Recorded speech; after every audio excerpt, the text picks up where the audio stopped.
जय श्री कृष्ण, जय श्री राम, जय गौ माता, जय राधे श्याम। और आप सब कैसे हैं? आप देख रहे हैं तुलसी तपोवन यूट्यूब चैनल। और इस वीडियो में हम चर्चा कर रहे हैं कि उत्पन्ना एकादशी का पारण कब का है। तो सबसे पहले तो मैं आपको यह निवेदन कर दूं, हरिवासर में पारण करने से एकादशी के व्रत का पुण्य क्षीण होता है, इसलिए हरिवासर में पारण बिल्कुल भी नहीं करना चाहिए। द्वादशी के पहले चरण का चौथा ही भाग हरिवासर होता है।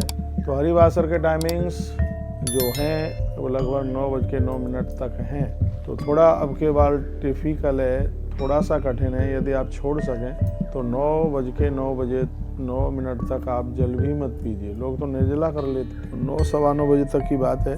9:10 से लेकर के 10:33 तक पारण का बड़ा अद्भुत टाइम है, 16 तारीख। और उसके बाद मध्याह्न के बाद 1 बजे के बाद है। ये टाइम बहुत बढ़िया है, मैं भी इसी समय में पारण करूँगा। तो 9:10 से आप आरंभ कर दीजिए और उसको आप 10:33 तक, 1 घंटा 24 मिनट का टाइम है ये, वह बड़ा अद्भुत है। इसमें आप बिल्कुल आप कर सकते हैं।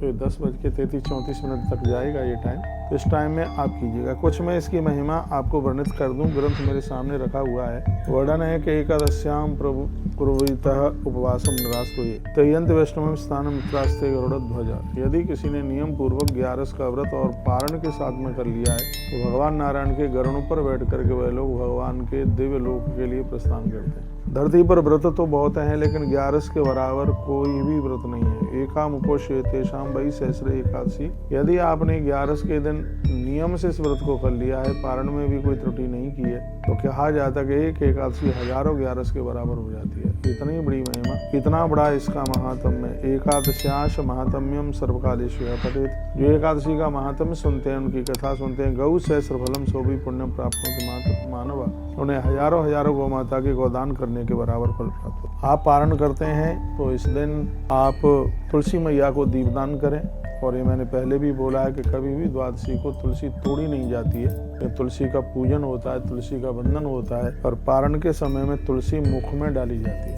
पारण वाले दिन यदि आप तुलसी मैया के सामने आप दिया दिखाते हैं, दीप दान करते हैं, क्या लिखा, एकादश्याम परेड दत्तम दीपम प्राज्वाल्य मूषकः। कहते हैं कोई दिया बुझ रहा था तुलसी मैया के सन्मुख और इतने में एक चूहा चल करके आया, उसने अपने मुंह से उस जोत को ऊपर कर दिया। तो वो जोत बुझने वाली जोत बहुत जोर से जलने लगी। कहते हैं कि उस समय वहां पर कोई पेड़ गिर गया था और वो चूहा उस पेड़ के नीचे दबकर मौत को प्राप्त हो गया। लेकिन एकादशी के दिन उसके द्वारा भगवान को जोत दिखा दी गई, उसके लिए विमान आया और वो मनुष्य स्वरूप धारण करता हुआ वो चूहा भगवत धाम के लिए चला गया। ये मेरे सामने ये ग्रंथ रखा हुआ है और इसमें यह बात कही गई है। मैं आप सबको कहना चाहूँगा 11 द्वादशी तो प्रत्येक ही दिन दिए की बहुत बड़ी महिमा है। तो आप पारण करते हैं, आंवला मुख में आप डालिएगा। लेकिन इस दिन रविवार है, इसलिए आप आंवला तो नहीं ले सकते हैं, क्योंकि रविवार के दिन आंवला लेने से वैसे कोई दोष नहीं है, ये पेट में गैस बनाता है। यदि रविवार के दिन आंवला लिया जाए तो आप उस दिन तुलसी पत्र और गंगा जल के साथ में और अपना ये व्रत खोजिए। एक बार मैं फिर निवेदन करना चाहूँगा, पारण के टाइमिंग्स 9:09 को बचाकर 9:10 से लेकर 10 बजे करके और आप 33-34 मिनट तक ये आप अपना पारण करें। मैं भी इसी टाइम में पारण करूँगा। तो लोगों ने वीडियो दोपहर 1 बजे के बाद तक के लिए डाल दिया, आपके लिए बहुत ज़्यादा कठिन हो जाएगा इस टाइम में, क्योंकि पारण में हरिवासर को बचाना पड़ता है और हरिवासर 9:09 तक है। उसके बाद फिर आराम से आप अपना पारण कर सकते हैं, व्रत खोल सकते हैं। बहुत बहुत धन्यवाद है आपका, आपने वीडियो को पूरा सुना। लोगों के पास तक भी भेजिए, क्योंकि लोग बहुत कन्फ्यूज हो रहे हैं, सोच रहे हैं दोपहर 1:30 बजे तक बिना पानी के कैसे रहेंगे। आप 9:10 पर अपना पारण कर लीजिए। ऐसा करने से इतना पुण्य हो वो सब आपका, और जितना अपराध होता है तो वो सब हमारा। मेरे सामने ग्रंथ रखा है, आपको बिल्कुल कन्फ्यूज नहीं किया जाएगा। और यदि आप सुबह भी कोई जल वगैरह पी लेते हैं तो ऐसा नहीं है कि धरती फट गई, आकाश गिर गया।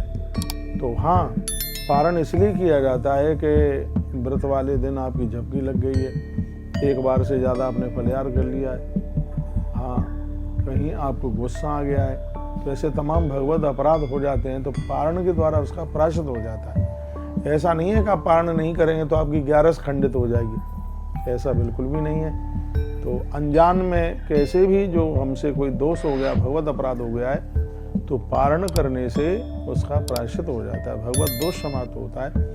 इसलिए पारण करते हैं और हम 11 का पारण करते भी हैं, लोगों को भी यह संदेश देते हैं। पारण में गंगा जल, हाथ में तुलसी लीजिए, एक बार बोलिए ओम नमो भगवते वासुदेवाय केशवाय नमः, फिर दोबारा लीजिए ओम नमो भगवते वासुदेवाय केशवाय नमः, फिर तीसरी बार लीजिए ओम नमो भगवते वासुदेवाय तो माधवाय नमः, केशवाय नमः, माधवाय केशवाय नमः, नारायणाय नमः, माधवाय नमः। 3 बार ये बोला जाता है और इसमें तुलसी पत्र के साथ में आचमन किया जाता है।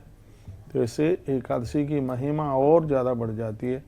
तो मैं फिर कहना चाहूँगा कि जो आपने उत्पन्ना एकादशी का जो व्रत किया है, इस 11 का महात्म्य ही अपने आप में बहुत ज़्यादा है। उत्पन्ना एकादशी 11 मार्ग शीर्ष में ही भैया प्रकट हुई है।